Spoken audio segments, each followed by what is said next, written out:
Point 2, lecture de la correspondance.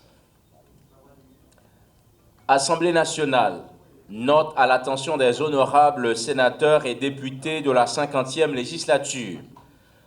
Le bureau de l'Assemblée nationale présente ses compliments à tous les sénateurs et députés de la 50e législature et les informe que conformément à l'article 98.1 de la Constitution en vigueur, le lundi 9 mai 2016 se tiendra la séance de clôture de la première session ordinaire de l'Assemblée législative 2016 au Palais législatif à 11h AM, cité de l'Exposition.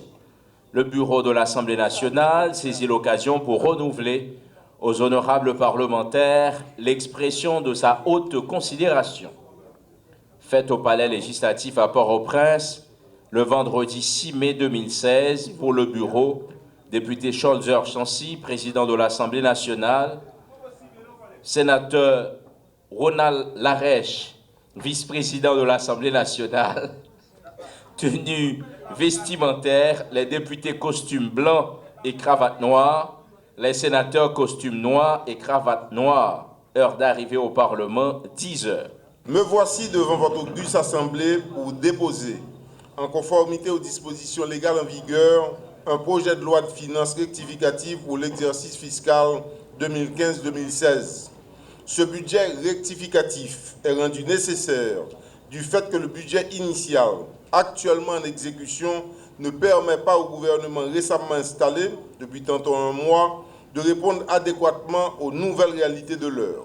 Ces réalités se traduisent sur le plan interne par un environnement macroéconomique peu favorable au monde des affaires, alimenté principalement par la crise politique, avec de sérieuses incidences sur les activités économiques du pays. 2. Des hypothèses macroéconomiques revisitées, compte tenu des nouvelles tendances. En effet, les perspectives de croissance sont moins intéressantes. L'inflation en rythme annuel est en hausse et la monnaie locale a connu une forte dépréciation par rapport au dollar américain. Le secteur agricole, censé tirer après lui la croissance, est affecté par le manque de pluviométrie dans plusieurs régions du pays pendant l'hiver, ce qui fait que nous avons raté les récoltes d'hiver. Un écart négatif de 7,9 milliards de gouttes des ressources domestiques par rapport aux prévisions de la période en raison de l'annulation des mesures fiscales portant tout d'abord sur le littoral, le droit de passeport, le permis de conduire, etc. La nécessité d'allouer de nouvelles ressources dans le budget afin de finaliser le processus électoral. Sur le plan externe, la baisse de 3,4 milliards de ressources attendues de Petro-Caribé suite à la chute des cours du pétrole sur le marché international. Je pense qu'il est important de noter qu'il y a environ 3 ans, quand on a atteint le pic, les ressources de Petro-Caribé se situaient autour de 27 milliards de gouttes.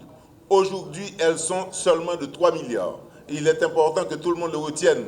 C'est pour ça que dès mon installation, j'avais été très clair en disant aux gens que Canari pas sous. Et c'est encore le cas aujourd'hui. Nous disposons de moins en moins de ressources. Deuxièmement, le non-décaissement de l'appui budgétaire par certains bailleurs de fonds. J'ai discuté avec le Fonds monétaire international, la Banque mondiale, la Banque interaméricaine de développement et toutes ces institutions, aussi bien bilatérales que multilatérales, ont été très claires. Il est hors de question de financer, comme, si vous voulez, ce que je pourrais définir comme étant un gouvernement provisoire. Et ils voulaient que les élections aient lieu, ce qui pose pour nous un problème extrêmement sérieux, parce que les ressources ne sont pas pour le gouvernement, pour 11 millions de gens, mais il va falloir que nous puissions arriver à un stade où maintenant se libèrent ces ressources qui se trouvent aujourd'hui entre les mains de ces institutions qui refusent catégoriquement de nous les octroyer. En raison de la réduction des ressources budgétaires de l'ordre de 9,6 milliards de gouttes, dans le projet de loi de finances rectificative, de nouveaux plafonds de crédit sont ainsi proposés au secteur de l'administration qui ont toutefois opéré des réaménagements internes en gardant en vue le souci de contenir la masse salariale qui avoisine les 50% des ressources domestiques. Je crois qu'il est important de le mentionner encore pour les députés. C'est pour la première fois depuis tantôt 25 ans que l'on se retrouve avec une masse salariale qui avoisine les 50% des recettes internes. Je vais vous parler des recettes provenant aussi bien de la DGI que de la douane. Honorables députés, Les hypothèses macroéconomiques qui sous-tendent le projet de loi de finances rectificative sont les suivantes. Je pense qu'il est important au départ, et je souhaite que vous soyez capables de les retenir, parce que nous n'avons pas un tableau où sont clairement présentées ces données-là, mais initialement, nous avions un taux de croissance de 3 points réel de l'économie de 3,6%. On pensait que l'inflation serait en glissement annuel de 6% et en moyenne annuelle de 6,1%. Le taux de pression fiscale serait alors de 14,1%. Les taux de change se situaient autour de 52 gouttes pour un dollar américain, des réserves de change représentant environ 4 à 5 mois d'importation. Le non-recours au financement monétaire. Telles ont été les hypothèses de base à la base de l'élaboration des budgets de l'année 2015-2016 et qui se situaient à environ 122 milliards de gouttes. Les données sont aujourd'hui différentes. Le taux de croissance réel, après une infinité d'analyses des différentes données, se situe autour de 2%. Ce n'est plus 3%. Cela veut dire que l'économie ne sera pas aussi performante qu'on l'espérait. Le taux d'inflation annuel serait de 13,1%. On le voulait autour de 6% et la moyenne annuelle de 13,4% par rapport à 6%. Le taux de pression fiscale reste la même, ou bien je m'excuse, le même avec 14,1%. Le taux de change en augmentation par rapport à la prévision initiale. Aujourd'hui, nous sommes d'accord sur le fait que nous avions atteint à un certain moment environ 63 gouttes 50 pour un dollar.